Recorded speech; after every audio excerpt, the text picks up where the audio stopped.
Welcome! It's nice to have you with us today.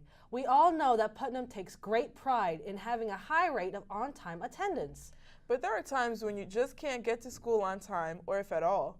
Attendance Officer Kofi Brooks knows the drill better than anyone. Mr. Brooks spoke with reporter Diamond Jimenez about the difference between an excused and unexcused absence.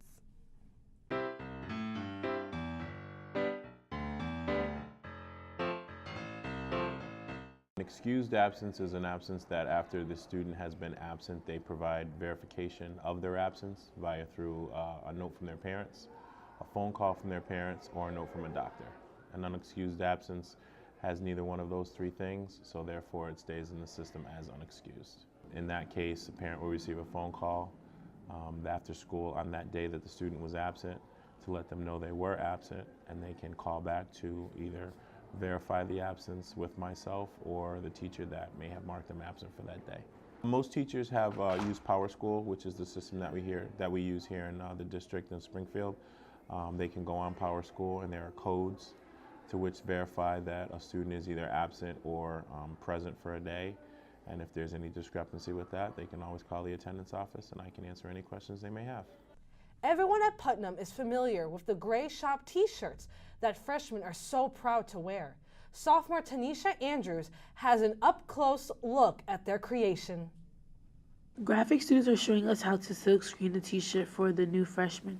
They are making the t-shirts for the freshmen that are graduating class of 2020. The t-shirt says the date they're graduating and the name of the school they attend. The t-shirts are gray, gold, and blue because that's the colors the freshmen wear. First, you have to put the t-shirt on a spinner. Then you have to pick the color you need and the logo you need. You put it under the dryer for at least 15 to 30 seconds. Then you repeat the steps and you put it back under the dryer for another 15 to 30 seconds. It only takes 30 seconds to make a t-shirt depending on the person. Then after you complete those steps, you put it under the big dryer and take it off when it's completely dry and you're done. In graphic communications, they can get 100 shirts done in a period if they really put their mind to it. This is Tanisha Andrews reporting from TBN News. Thank you, Tanisha, for that story. Those are cool t-shirts. Okay, son, what's a cell cake? You got me. Well, then you'll want to watch this next story. It's a sweet piece filled by reporter Jada Green. LA Health did a project called 3D cell models where they had to make cakes. The cell cake was a test grade. They mostly had to have good appearance, creativity, and details. And they had to even label the organelles on the cake. LA Health students either did an animal cell cake or a plant cell cake. By looking at the organelle, you have to be able to tell what it is. Students had to know how to explain the cell they wrote about. They had to make sure the project was done and ready to be presented when people came in. Next year, LA Health plans to sell the cakes to the hospitality and culinary so that the community can pick up one of the cakes, and they're going to give the money to the charity for the Rays of Hope. So what did they do with the cakes? I'm told they ate them. Makes sense. Instead of the dog eating their homework, they ate their project. We all know we're surrounded by technology, but some people are surrounded by it more than others. We're talking about our friends in IT vocational program. Here's a profile of IT in this edition of Shop Talk.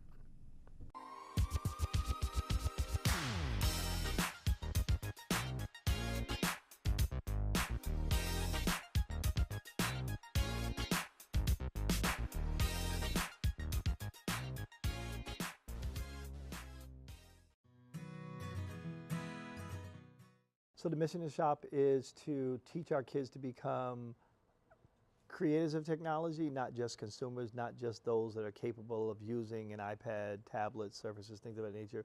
The mission of the SHOP is to teach the kids what they need to become employable in skills in the IT field.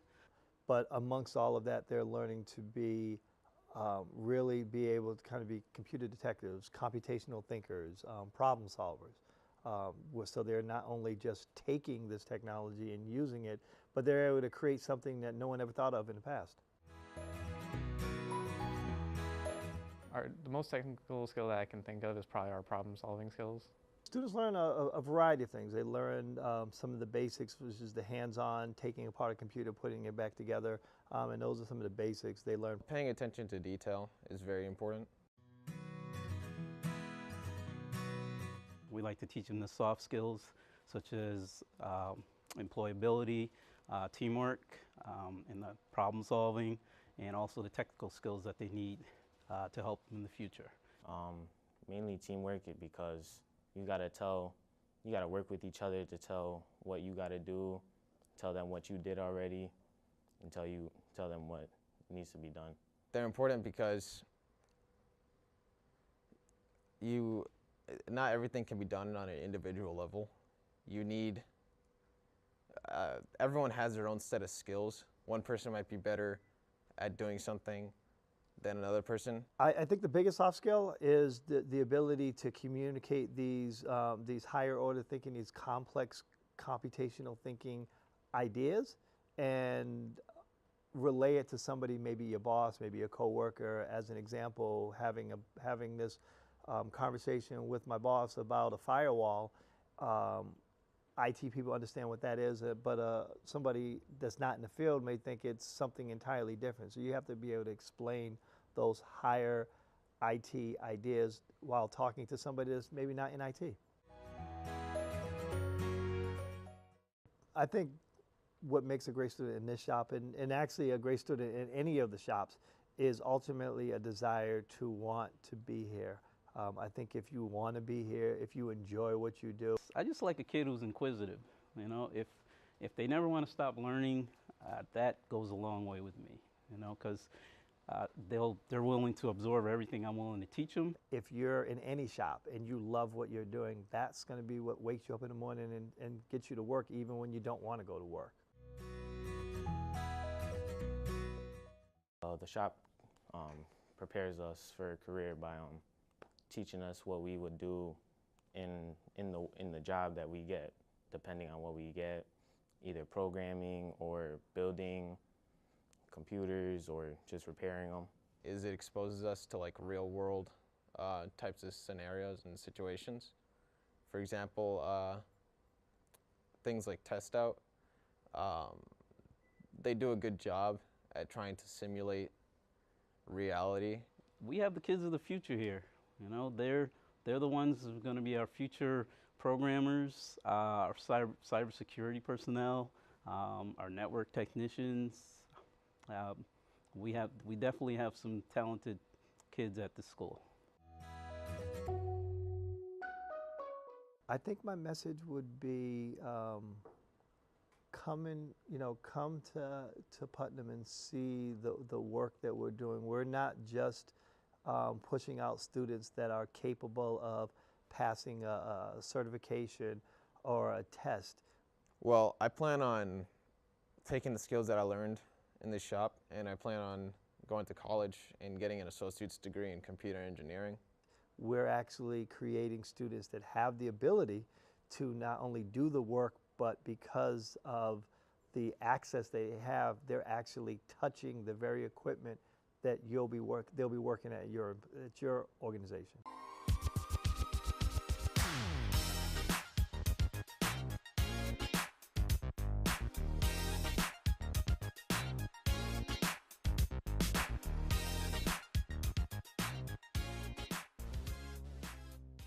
Our thanks to photographer and editor Ariana Perez for creating that profile. There are a lot of things we'd like to get rid of. Reporter Alexis Williamson asked that question of students in this week's Candid Question. Hi, if you can get rid of one thing in the world, what would it be? Homework.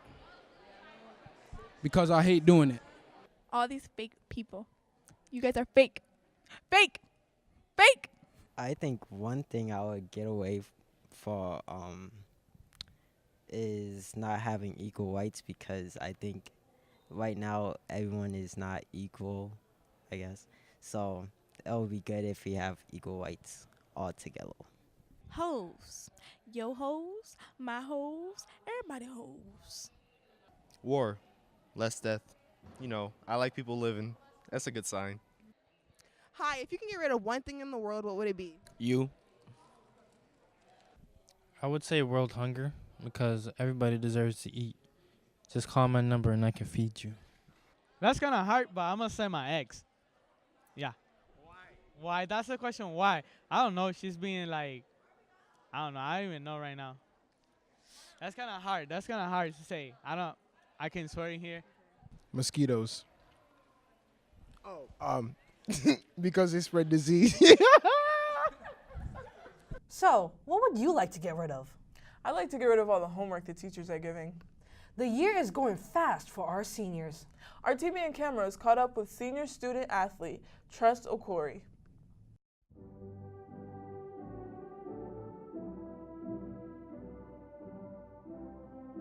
The memories I've had with my classmates.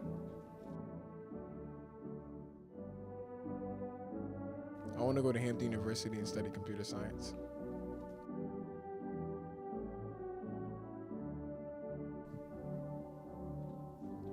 The experiences I've had. Wow, Trust is a man of few words. Yeah. Thanks for watching, and don't forget to donate to the Skills USA Homeless campaign. And remember, our TBN Rubik's Cube Challenge going on right now. Stop into our studios for the chance to win $100. That would be a nice Christmas present. It sure would. See you next time.